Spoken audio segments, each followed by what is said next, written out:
ladies and gentlemen. This is Eddie Marcus, spokesman and advocate of basic human rights for all people. Most recently, I have said that I'm calling myself God's man in the USA.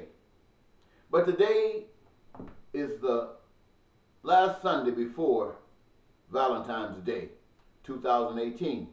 So I want to take the opportunity to introduce this message as my Valentine's Day message to everyone.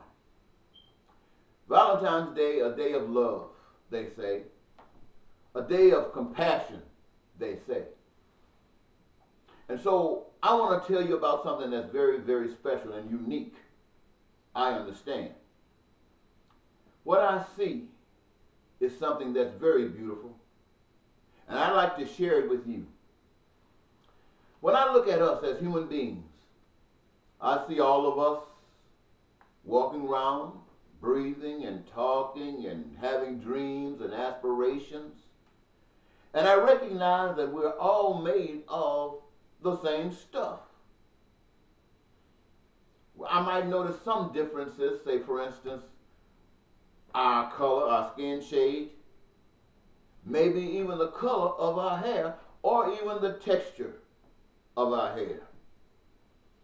But something else that is really common amongst us is what is necessary and essential for survival. That's food. We all need food. Clothing. We all like clothing. And shelter. Shelter protects us from the element. Every human being that I am aware of require these things. To be progressive, I understand there are some other things that are common amongst us, like education. All education is a beautiful thing if it's the proper kind of education that helps us to progress and be free. Another thing is healthcare.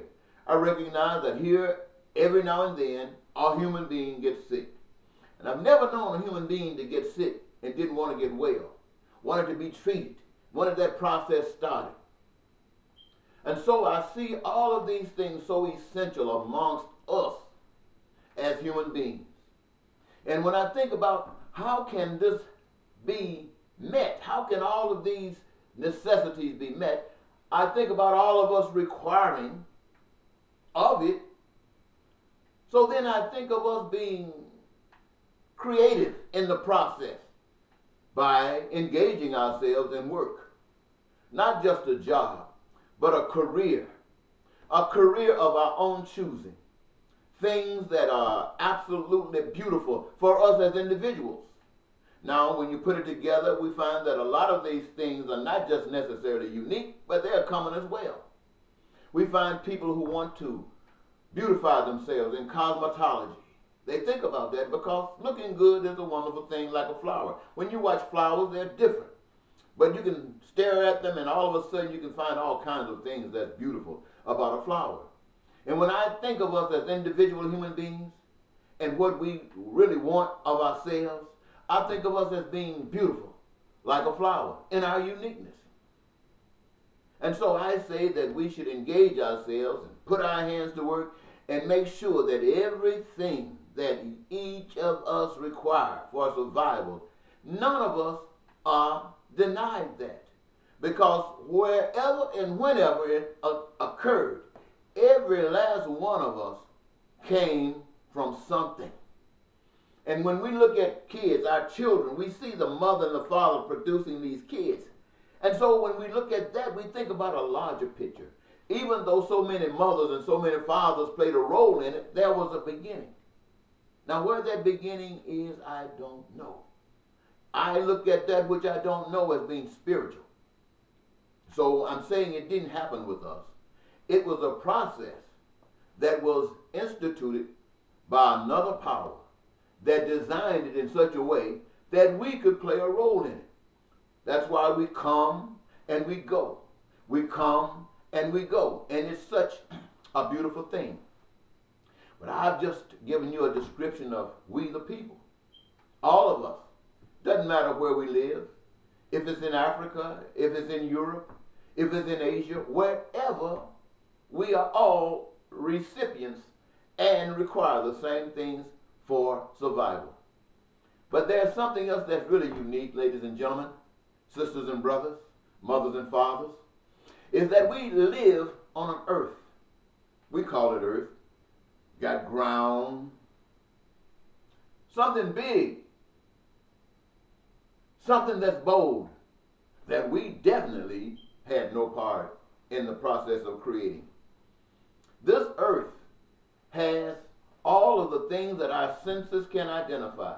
You know, the dirt, the trees, all the rivers, the oceans, and the things that's in the earth, like iron and nickel and gold and diamonds and coal and all of those other things. And then there are minerals there in the earth, ladies and gentlemen. We have other things like oil and gas. And from these things, we get a chance to extract from it those necessities to make sure that whatever it is that we as human beings have determined are essential for our survival, we can get it.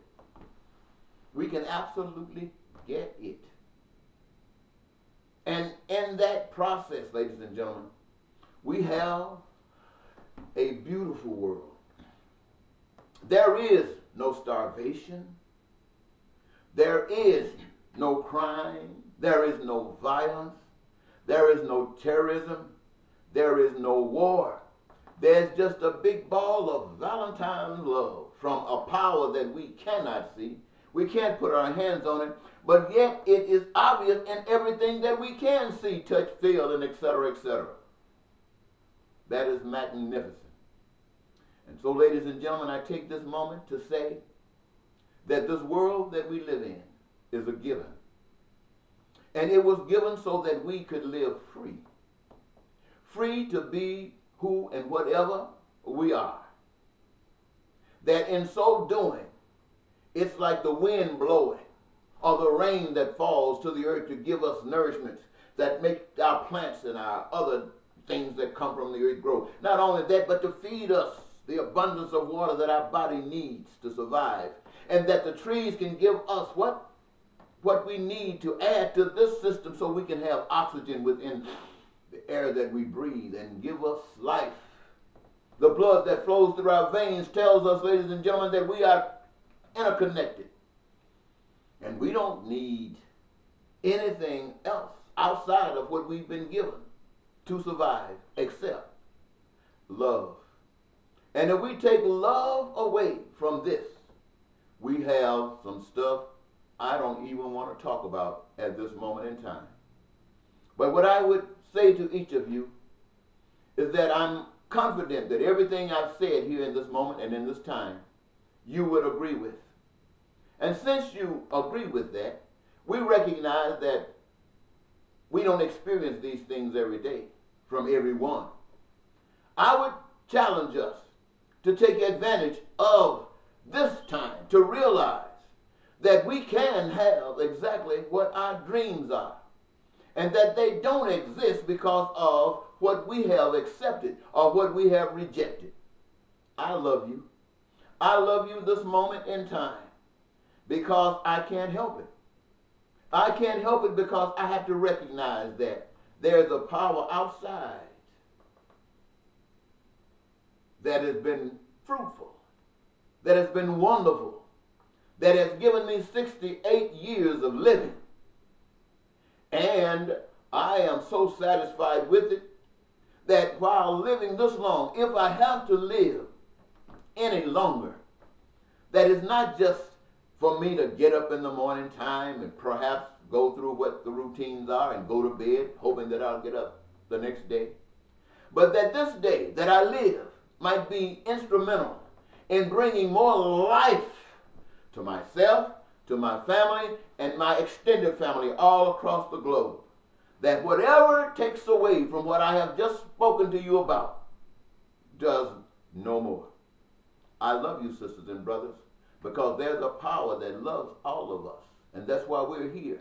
That's why we are given a chance to grow, and to love. And once we have reached a point of love, ladies and gentlemen, we are not afraid to die. Because we know that even in death is love. It's an opportunity for us to live again like we've never lived before. So I want to thank God Almighty for this moment in time.